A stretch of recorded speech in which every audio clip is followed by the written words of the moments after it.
Young Content Show.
Peace, beloved, peace. Hold on, am I muted? No, I'm not. Peace, beloved, peace. It's your homie, Young Content, the unofficial sensei of the culture, mastering youthfulness, contentment, and NFTs. Hiya! And you stepped into the dojo. You know the dojo. Let me where the dojo sound at. Welcome to the dojo, beloved. I'm back. I'm not kidnapped. Hiya! How you guys doing? How's your mind? How's your energy? Shit. Last week was crazy. We almost had Gary V on the show.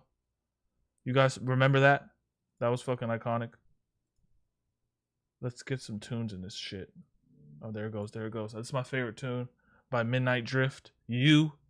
Midnight Drift. SoundCloud. Go. Beautiful song.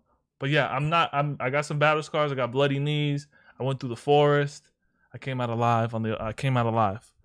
Sorry for the Gary V stands that love Gary V and worship his nutsack. He'll be back on the show very soon. We do have what it's supposed to be, the Dungeons and Dragons of the blockchain. We're going to find out if that's the real deal, Holyfield, or if it's cap. We're about to find that out in real time. I'm going in pure, just degenerate, no one. Trying to figure it out. Doman, what up, dude? Shishi Banquifi. APO, Alpha Plays Only. When I see Alpha Plays, I got to play it. Let's do this. I have 1 hour for some YC and AR. Dude, Matt L is a serious clan member. Dojo. I'm not talking about that clan. I'm talking about the Dojo clan. Serious demon looter. Becca's in the building. All right, without further ado, the show's 30 minutes, so we got to get going. We'll probably let it go a little more. But without further ado, let me introduce you to the Glimmering. Peace, guys. What's going on? Talk to me nice.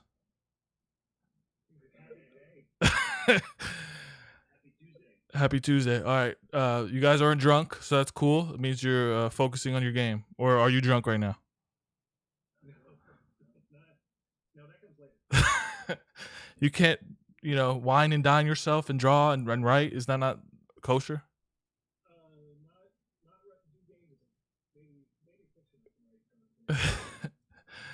Sweet. First and foremost, for those that don't know what the Glimmering is, we're gonna show some stuff soon. But talk to me. What is the Glimmering, boys?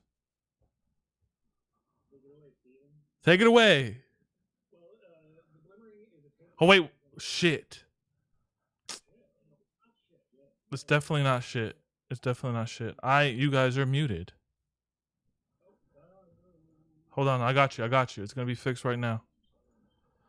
I'm muted. Okay, they're not muted anymore. Holy smokes! Thank you guys. Thank you mid chat for letting me know they're not muted. Thanks, mid chat. Jesus. Thanks, the best. Sorry. Thank you, Strafa. You're the man. All right. What I said was, do they drink blood? And they said yes. Only on Tuesdays. Okay, cool. All right. So This glass is solid that's a red. blood glass. I seen that. Cow's blood. All right. For those that don't know, this is the Glimmering. What is the spiel? You guys are the I feel like you guys are going to be Dungeons and Dragons on the blockchain. I want to find out. What is the Glimmering? Well, one thing, let's clear something up. Dungeons and Dragons is registered trademark, Wizards of the Coast, and we would never infringe upon that trademark. So let's just say we're a tabletop role-playing game that is based on 5e, which is an edition of said rules, and actually open, even though that was in question a little bit that week, for anybody to produce content under it. And so that's what we're doing on the blockchain. We're creating a campaign. It's called The Glimmering. It's set in the world of Azawa. You get to be an adventurer. You go out on adventures. You beat the crap out of bad guys, take their stuff in true 5e fashion. And that's the basics. And we have NFT heroes. You get loot in the form of NFTs, and it's just going to be a hell of a lot of fun. Yeah, as a friend said, it's your favorite game that starts with D and ends in cease and desist. Okay. So D&D, I mean, they're probably cease and desist me right now. I think I just hear FBI truck outside. You're fine. Just tell you're operating under their newly released Creative Commons license. But the only reason why I'm even considering this type of game, I'm a Web3 gamer. I do have a Web3 gaming guild called the Dojo Clan, and we just go and play stuff. Nice. I was watching Stranger Things, and the Hellfire Club was inspiring, and I was like, dude, I could probably learn that. And then all of a sudden, I met you guys. It's kind of like Google was fucking playing with me. Yeah, if you got Google Voice in your house, you probably it could have been absolutely. And then voila, you guys showed up. So what made you decide to do this? Like, what was the inception point here? My best friend Patrick Comer. It's all his fault. He and I have known each other for the better part of 13 years, building companies together down here in New Orleans. He was running a really, really very large, sizable multinational company, startup of his called Lucid. And I was running a thing called a startup studio, where my job is just to come up with ideas, identify problems worth solving, find right solutions, work to validate them. We get the right signal, spin out a new company, and bring in folks to run it, give them some capital to go. And Patrick is a lifelong D&D fanatic, and he saw an NFT project come out called Loot for Adventurers. And his first thought was like, well, this is like D&D style iconography, but there's no gameplay. Like, why are we fucking around with this? Just, there's the open gaming license, just go build the game. And it was obvious to him that blockchain was a perfect use case for tabletop role-playing games, because you roll dice to develop your character, all of its capabilities. You roll dice to determine game outcomes. All of those dice rolls are data, and all of that can be on chain, and you can effectively validate gameplay and gameplay outcomes by putting tabletop role-playing games on the blockchain. So he brought it to me and my startup studio that I was running, and we agreed to at least run our validation process. And the more I got down the rabbit hole, the more excited I got. I'm like, this is a really cool idea. I think we should do it. You're a lifelong D&D player. I've been playing off and on throughout my life, but neither of us is a tabletop role-playing game designer, so we sure as hell need one. And through a mutual New Orleans friend, I called, his name's Loki, I called him and invited him to tell me I was crazy and encouraged me to not do it. He's like, this is a fucking brilliant idea. I love it. You need a great game designer. And while I'm decent, proud of my capabilities, I know somebody that you absolutely should be working with. And he introduced us to Steven. And that's how the company Gripner, which is the parent company, came to be, was through Patrick's kind of poking and nudging and inspiring some fun. And we were lucky enough to come across Steven and bring some really talented people to the party and go on the adventure of a lifetime. And here we are. Steven, you must be that guy. You must bring the energy to the Glimmering. What's Well, it let's mean put to it be this here? way. If Eddie Munson got better grades when he was in school and lived, I'm that guy. Okay. Like playing D&D in the 80s, had my own Hellfire Club, listened to a lot of heavy metal, maybe did some illicit substances. My kind of guy. And yeah, absolutely. And then later on in my life, I started working for Wizards of the Coast, working on Dungeons and Dragons in about 2000 when 3rd edition first came out. I worked there for about 9 years. That's alpha. And then I went to go work for Pico Publishing, the producer of Pathfinder RPG, where I worked there for 9 years and was a senior designer for. You live, breathe, eat this shit. Yeah, I totally. This is what I do. This is like space cakes. Yeah, for over 22 years now. This is What's what your I attic do. look like? Well, my attic, I've never been in the attic. It's really Okay. kind of a crawl space, but my basement office is, my girlfriend calls it the museum. It is just filled with gaming books and miniatures, and I've got a miniature painting table, and yeah. Lots of miniatures. Lots. Gaming at his house, Dojo. We're going to game at his basement. I don't know if we'll make it out, but I want to be there. So, what's it like? What's the day in the life of this game? I mean, it's you guys have organic following, which is cool. 3,000, 4,000 followers. It's not about followers. It's not about clout chasing and engagement. What's it like working on this game? What stage are you guys at now? Because the chat is saying, love tabletop-based games. I'm here for it. There we go. Super excited. Sounds dope. Yeah, we're deep in it, man. So we've been building this effectively since December of 2021. That's when we brought Steven on board. He was the first kind of key team member that we got on, even before our art team. And we've been building this thing ever since. And we're launching in March, right? So I think the exact date is like whatever, the 27th. It's the last Thursday in March. We're going live. But I think what's different, and maybe the first, certainly only one of a handful, if ever it's been done before, when we launched the collection the last Thursday in March, we're launching the collection and the game platform on the same day. So you'll be able to mint, and you'll be able to go to the Play On-Chain portal, connect your wallet, find tables of gaming content, find game masters that are running that content, figure out what party you want to be a part of, what adventure you want to get into, and play the game on the exact same day, which is, you're in Web3 gaming. You know the drill. Most often it's like sell out a collection, get some cash, and build the game later, which is awesome. That's admirable. No criticism there whatsoever. But we're doing is like everything all at once, and it's been more than a year, I guess you call it 15 months of effort to get this shit going. So it's all done. Like the collection's been drawn. We did a phase 1 launch just to prove to ourselves that it could actually work in October. And the reason we did that was not only to reward the super early people who got there when we were trying to build in private and they found us anyway, but we have 43,000 individual hand-drawn art layers that make up this collection. And some people thought it was never going to render programmatically. So we did phase 1 launch to prove that it would. It did. It looks freaking gorgeous. And phase 2 is like launching the full shebang. For sure. That's all credit goes to the team. Holy smokes! Not a lot of people can do that in this space. I wanted to ask Doan. He's our local intern. He's standing by. Doan, what do you just think about what you just said? A game that actually is playable on Mint. Let me hear what you got to say, Doan. Don't fuck this up.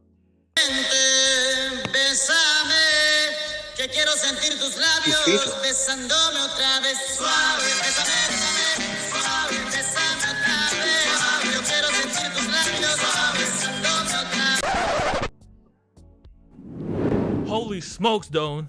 You always blow me away. You fucking dancing to Suavemente. You didn't even answer the question.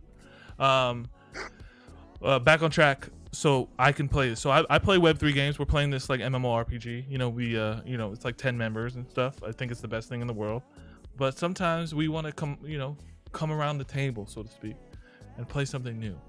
So if I go into this game, it's like a lobby where I find game masters and then enter who's the game master. Like, can I be a game master? What's the details here?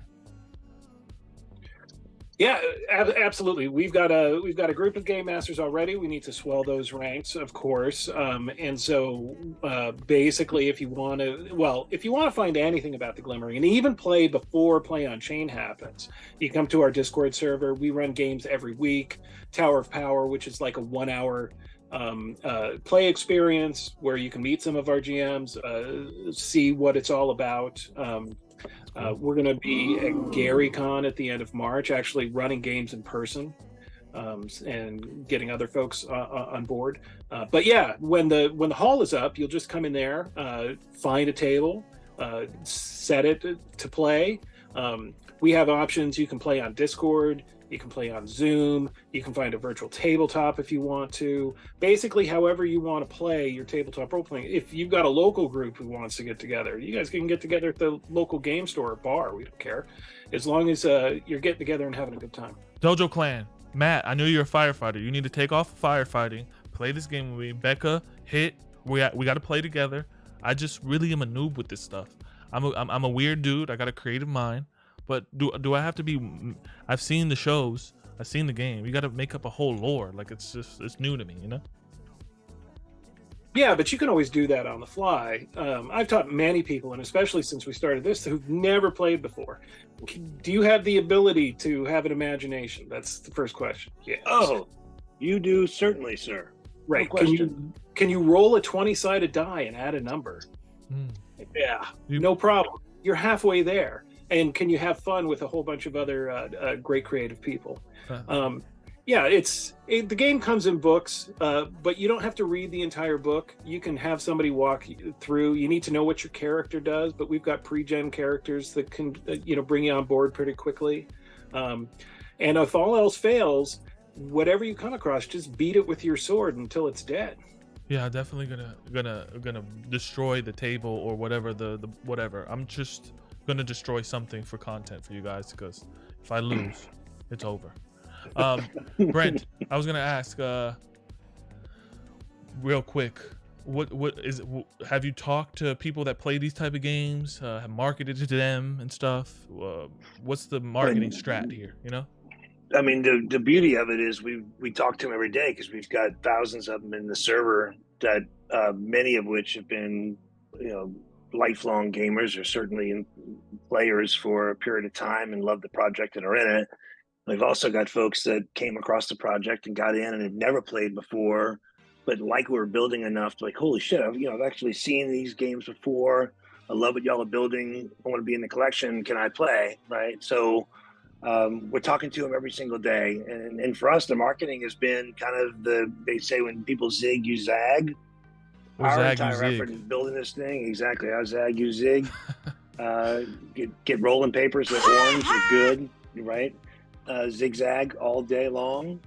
But for us, it's been less about trying to pump up numbers and hype machines and really just building something intentional and organic. And we've been doing it for the last 16 months, 17 months, I guess. I love that for you. Building a great community around it. I cannot wait to play in the fucking jacuzzi with some hot girls and just a bunch of cherries in the fucking jacuzzi. Web3 with Dusty Lee says, y'all are alive. Y'all alive? Alive? What's that mean? We alive. Matt L says, bringing back fond memories. I briefly played D&D back in the 4th grade with a group. Straight Fuss says, love D&D so much. Play to play, P2P is hard out here. Yeah, it's hard out there, dude. There's not a lot of fun stuff. Hopefully these guys are APO and make it fun. Yeah, I mean, that's it, man. If it's not fun to begin with, it ain't gonna last, right? So if you got into it, maybe you got some upside, get the hell out as soon as you can. Because if there's no fun there when you enter, then whatever you just entered is probably not going to be around too long. So for us, the first step was to make sure we build something absolutely fun, like things that you will not forget. You create memories with friends, collective storytelling, all the things that tabletop games are. Just nailing that. Yeah, and then you have the side of the D-gens, right? Which they're always hard to please. They mint open editions to max. They fucking never complete. They say, can the devs do stuff? That's inescapable in this space, and we welcome them also. Again, the premise is building something lasting by making sure it's really fun. So the total D-gens, no matter what, their reason for being there or their desire to exit and get some upside coming in and leaving the whole time, like, holy shit, that is fucking fun. Those guys built something that is fun and meant to last. So everybody's welcome, man. That's the motto. Yeah, we did our baboons free mint, which was just kind of a little goofy idea. We have these baboons in the game world. They're kind of crazy and they like to throw stuff. And so as a free mint, we did a whole bunch of these baboons. The bastards. The bastard baboons. And now they're baboons? Yeah, they're critters in the game. Better than Bored Ape. And you can bring them in with your adventures, right? So we actually built this free mint that was just a lot of fun and goofy. But you can attach your baboons to your character, and they can come with you in adventure. Whoa! Holy smokes! I cannot. Yes, I guess to the marketing point, that was one thing we did. Like rather than like the standard playbook, or whatever. Like, you know what? We've got these baboons in the world. They're total bastards. Like, their true backstory is that they are the pets of goblins. Goblin Town was a big project. Like, what if these things fucking revolted from their goblin owners and broke out on their own? And my creative director was like, yeah, like total bastards, a bastard baboon. So we created this kind of small Freedom Mint collection and put it out there. And that was one of the first ways we got so many eyes on the project. Dude, seeing you guys, your floor, people are rabid collectors of y'all's, you know. So it's nice to see your floor holding up. You know, it's pretty expensive. Those things. How can the average person get in? It's free to play, right? Yeah, well, the entrance to the system to the Glimmering Genesis collection, right? So those people in phase one, we put up 160 NFTs for like the folks who first got involved with the project over a year ago, right? And that was to make sure that all the minting elements were going to work. And the reason the floor is the way it is because none of those people want to sell, right? Some people put some shit on offer for like almost 2 ETH, right? We're launching phase 2 in the last Thursday in March, which I think is March 27th. And we're going to put 1,974 NFTs on offer, and that's the number. The reason behind that number is that's the year that the original tabletop role-playing game D&D was created. What's the number again? Sorry. 1974. 1974. Right, and those are going to be on sale for 200 Matic. So the entrance price is way lower than our current floor. Right. Wow. So 2,000 max supply. Cool. DJ and Brain going off. I really want to have fun though. You know, there's some other games I'm playing that they also have a great game, but they also have good communications, good comms. Who handles the comms over there? You know what I mean? Once you have a Discord that handles comms, makes people feel inviting. It's not toxic. It's super good stuff. Yeah. We got a few people. I mean, one I'm proud to say is that the builders, who we call them @builders, are the people who are actually building the project. We're all in the Discord all day long. Not every single one of us every single moment. Between the art team, Steven, the game design team, the executive team, the technology team, we're all in there, hooting it up all day long. The person who runs point on it is Dylan, who is kind of all things community and social, followed by our marketing director, Maggie, who's in there certainly, but Dylan's the one who's just like, he's managing traffic and the vibes, right? I'm a fucking kick your ass in the game. Always. Oh, he's pretty badass. Oh, yeah. It's gonna be hard. Should I not call them out? Fuck him. No, that's good. He likes being called out. He's good at it. Jesus. So, yeah, I mean, the entire team is in there all the time because if it's a community-led build project, goddammit, like you better be out there and interacting with the community. Otherwise, why should they want to hang out with us, right? But Dylan's the ringleader. He's the man who's rallying the troops and keeping the vibes high. Oh, he said that's me. In the chat, sorry, dude. I didn't really mean to say F you, dude. You know what I mean? I need your help. Maybe you could be on the team. Yeah, he's awesome. Steve, what's the most proudest moment of this experience so far for you? Oh man, ooh, there's a lot of them. God, there's so many. Take it away, Steve-O. Oh, well, one of them is like we were down in New Orleans running an event, and it was a real live event. It was Fresh Mint Fest down there, and I had just gotten done running this really good game where just about everybody died, and I have this young lady, and she comes over, and we're playing on a table. I've got a board out in miniatures and everything else, and she comes over and she's like, can I ask you a question? And I'm like, yeah, sure. And she goes, what are these? And she starts playing with the miniatures, and I'm like, well, what about the dice? And she goes, no, what are the, like, how do I get these? And so I'm explaining it to her. And then I told her, I'm like, and you can actually get them where they're not painted yet, and you can paint them yourself. And she flipped her lid, right? And all of a sudden I'm talking to her parents, and they're like, so where are we? What are we looking at? So it's not only the enthusiasm of people who come play the game, but once they see it being played and seeing how much fun there is and how many aspects there is to tabletop role-playing games, it's one of those things where the first time I played, I was about 11 and I stumbled into a birthday party. But no matter what age you come into, it's this weird alchemy where if it hits you, it just hits you. And it's going to affect you in some way, shape, or form for the rest of your life. Even if it's like memories of when you were in 4th grade and had such a great time with your friend, or it's just something you're going to do over and over and over. Kissing your first girlfriend or playing D&D? Which one are you taking? They're about there. Yeah. For sure. No offense. I was going to completely fud your project if you just said kiss girl. I love me some kissing, but role-playing games great too. What about you, Brett? Proud moment. Yeah, I would say this. There's literally every week I am stunned by the quality of work and craftsmanship that my team puts into this, and the support and collaboration that the community gives. But to isolate, or I guess condense all of those into a single moment, hopping in to people playing the Glimmering in real time, most of them having never met in this life at all, and just listening to the laughter and the fun, there's nothing that could make me happier, because why the hell am I doing this if it's not to show people a good time, right? And whenever I encounter that, it just, if anything, it validates my existence as a builder. It's like, wow, you know what? You're doing it right because somebody's happy. Somebody's happy. Attaboy. Yeah. I'm proud of you, man. Makes I me taught proud. you well, Brett. I taught you well. You did. We I go owe it way all to back, you. guys. That's like my Yep. uncle. Not really. All right, guys. You guys got about 3 more minutes. Ask questions, please. Abana in the chat. A lot of Legend Special K sauce. This guy fucks for sure. That's you. I think he's talking about you, Steven. Got the hair of a Prometheus, and definitely knows what's up. And yeah, guys, ask me questions. I cannot wait. Actually, I was gonna give you guys like a C, but I'm a little more bullish on that for the rating of the ranks you get. You guys don't get an F. I want to have you guys back on the show.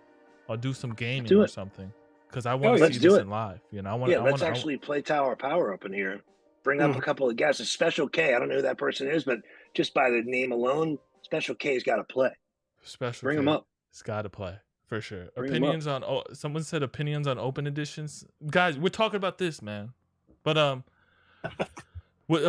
so the Supply 1974 that comes out in March. What else am I missing? Give me the alpha plays. Give me the alpha. You guys got 2 more minutes. Yeah, so one of the key things to know about Gripner, the parent company creating the Glimmering, is that the Glimmering is not the end game. It's us launching a company and a project and kind of eating our own dog food. So the main objective for this as a company is to enable all tabletop role-playing games that want to be on-chain to exist on our protocol. So it's really about how do we find the best and the brightest game masters and game designers that either want to build and expand the world of the Glimmering, or want to bring this entire new game world. It could be a freaking zombies versus werewolves thing. Who cares? Spy thriller, whatever it is. Finding the best and the brightest, financing those game designers, building on our protocol, and expanding a community of there's already 40 million people that play tabletop role-playing games in the world right now. And how do we onboard them, as well as add another 60 million and grow the space and the industry proper. So that's the real alpha, is that we're building a protocol. I fucking love that for me so much. I love that shit. That's beautiful. That's beautiful. Well said. Guys, let me see the chat. See if you guys got any questions. Chat is sometimes slow. I was gonna say the R word, sorry. This is the part of the show where I give you guys the gong. Okay, the gong is a special part of the dojo. Hopefully the dojo made you guys feel welcome, but the gong lets you speak the truth. All right, you got to speak the truth to power here. The gong is you can break up your ex, you can expose someone, but the gong is powerful, okay? Here it goes. I'm giving you the gong, and you guys have the final word before I give you the most deepest quote you ever heard.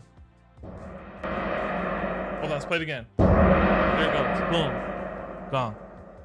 You guys have the floor. Yeah, so Wizards of the Coast tried to totally fuck their community after 20 years, and they lost. And we want to say thank you for building a great game that we get to build on top of and get wrecked. That was iconic. Yeah. Get smarter people to work for you. There you go. Steven's much more diplomatic about it, which is surprising. He's usually more profane. Kind of disappointing. I had a great time, guys. I really am bullish on the Glimmering, and I cannot wait to do and actually play. I know we tried to do a play thing, but we were playing this other game. You know how it goes in the gaming life. Yeah. You know, Doritos and Dorito stained T-shirts, keyboards. But I got a really amazing quote that I want to say, guys. This is my quote. In an empire of imagination, anything is possible. So kick down the door and take what is yours. Yeah, you're right. That sounds familiar. Sure does. It's almost like it's sort of a cosmic law.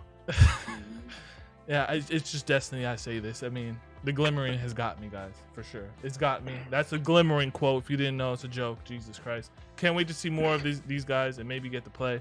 Great show as always. Guys, you know the drill. Episode 124. Listen to the podcast. Follow these tantalizing gents at the Glimmering. It's in the fucking description. Live the dream, eat ice cream, and above all, stay content.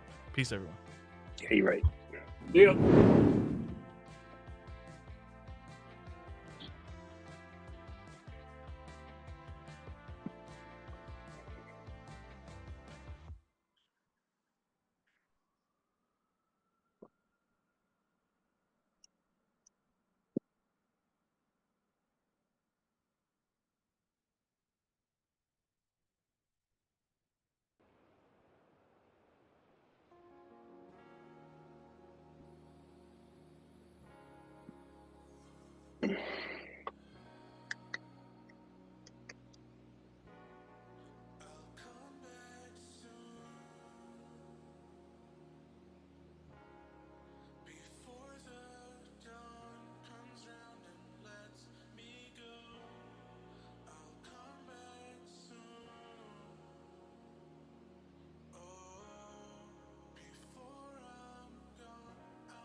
I like to get my neck frozen.